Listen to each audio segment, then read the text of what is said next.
Once the concept is visualized and all the needed elements are gathered, it's now time to create videos. In this topic, you will get to know the Wondershare Filmora9 environment. Let us now open the Wondershare Filmora application. Like any other software, there are 4 ways to open. First, double-click the Filmora icon on the desktop. Second, right-click on the icon on the desktop and choose Open. Third, go to Start Windows and search for Filmora. And lastly, you may double-click on an existing Filmora file. Upon opening Filmora, you are now ready to start with your project, which is actually the editable file. The project has a file extension name of .wfp, which stands for Wondershare Filmora Project. To create a new project, you may click on File menu, then choose New Project, or you may use the keyboard shortcut Ctrl-N. In the case of opening an existing project, click on File menu, then choose Open Project, or you may also use the keyboard shortcut Ctrl-O. Every now and then, during the editing process, don't forget to save your project. Though Filmora has a backup ability if ever it will not respond due to some unexpected circumstances, it is a good practice to always save your project to avoid doing it all from the beginning. To save a project, click on File menu, click Save Project or Ctrl-S from the keyboard. Providing a project name that speaks about the video being created is advised. In the case that you will rename the project file or change its location on your computer, click on File menu, click Save Project As, or Ctrl-Shift-S. This is the Filmora9 interface. The main parts are the following: Media Library, which is located at the upper left of the screen just below the menu bar. Preview window. This is located at the upper right of the screen just across the media library. And the timeline at the bottom part of the screen. The media library holds all the media you will be importing and all other elements that will be used in creating your video project. It has 6 tabs, namely Media, Audio, Titles, Transition, Effects, and Elements. The Media tab is the place where any image, audio, animation, or video clip you want to include in the project is located. Though Filmora offers various background colors and sample videos, other types of media may be imported outside of Filmora, which will be discussed in the next topic. By double-clicking on a media content, you will see a preview of it at the preview window. In the Audio tab, you are given a variety of audio categorically arranged by genre.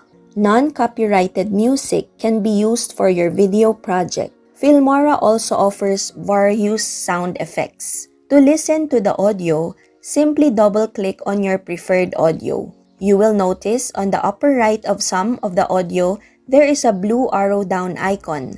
This means that it cannot be used yet in your project unless you will download it. To do this, make sure that your computer has an internet connection, then double-click on that audio to download. This is free, by the way. Next is the Titles tab, which offers many presets of titles. Openers and titles are mostly used at the beginning of the project. The difference of these two is that the opener has a solid background, while the title is transparent, which can be used if you want to use a different background. Other useful categories are the lower thirds, subtitles, and end credits. The animation in these presets are built in. All we have to do is to change the text, which will be discussed in the next topic. The Transition tab offers a lot of transition effects that we could use from one keyframe to the other. A keyframe in Filmora is like a slide in the Microsoft PowerPoint.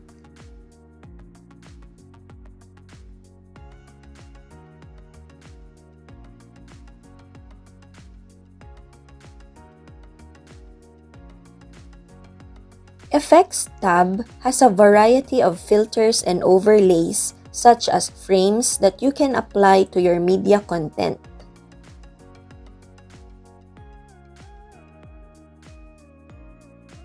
The Elements tab gives you useful elements with animation which cannot be edited anymore. These are built in by Filmora.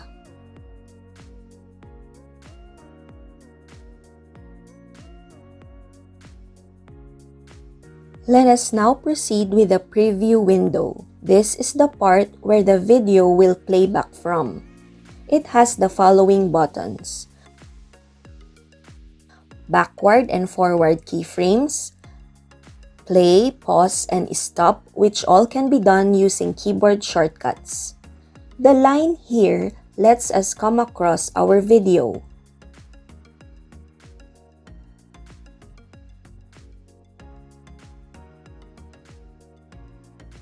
The mark in and mark out,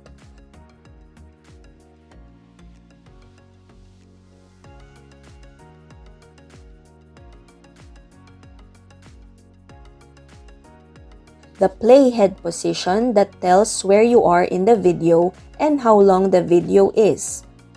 You may double-click on this to go to a specific time of the video. By clicking this button, you will preview your video in full screen.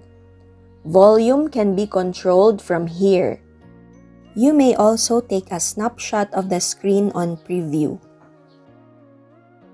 We can also control the playback quality, zoom level, and we can show safe area zones. Let us now proceed with the area in Filmora where everything will happen, the timeline. By default, the timeline has one audio track and one video track. You will know what type of track it is because of their icons here. Audio tracks only accept audio content, while video tracks accept all other media content except for audio. You may also add or delete tracks by right-clicking on the leftmost part of the timeline and add your preferred track. Or you may drag a media within the timeline. It will automatically add a track for you. Deleting empty tracks all at once may also be done in here to avoid unnecessary tracks during the editing process. Adjusting the height tracks will enable you to see your media content in the timeline, bigger or smaller. Simply right-click and then adjust your preferred track height. Or you may click and drag between tracks. I will add contents to tracks to show the uses of show, hide,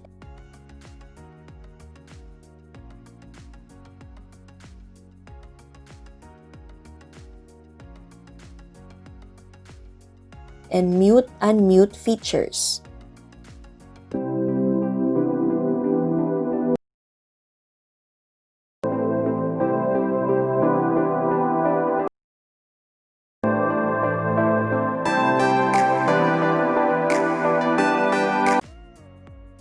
For the lock-unlock, you cannot edit specific tracks when in lock mode.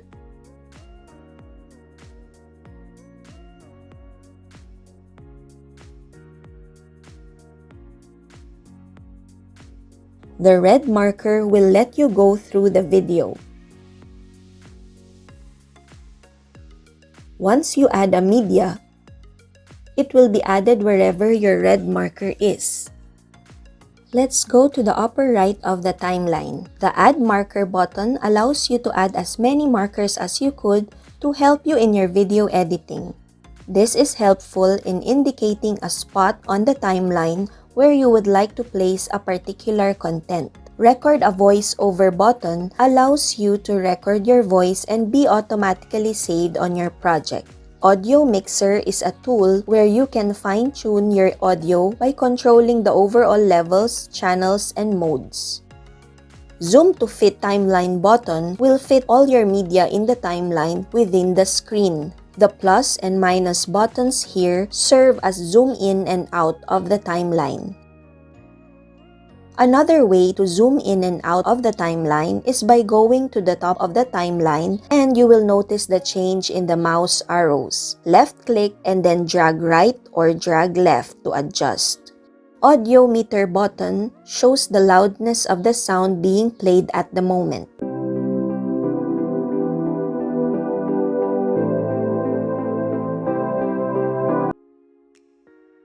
The toolbar here varies depending on the media you are currently working on. Undo and redo, delete and split are available by default. Undo and redo may also be done using keyboard shortcuts Ctrl-Z and Ctrl-Y respectively. Click on a media content and click delete button to remove contents from the timeline. You may also click the delete button from the keyboard. You may also highlight as many contents and delete them all at once. Split is a very useful tool when you need to cut a media content in between. We will discuss this tool in a separate topic. Now that you are familiar with the features of Wondershare Filmora 9 environment, it is time to create your first video project. Click on the video that you see on your screen to watch a demonstration on how to create an audio-visual presentation. Don't forget to like and subscribe for more videos.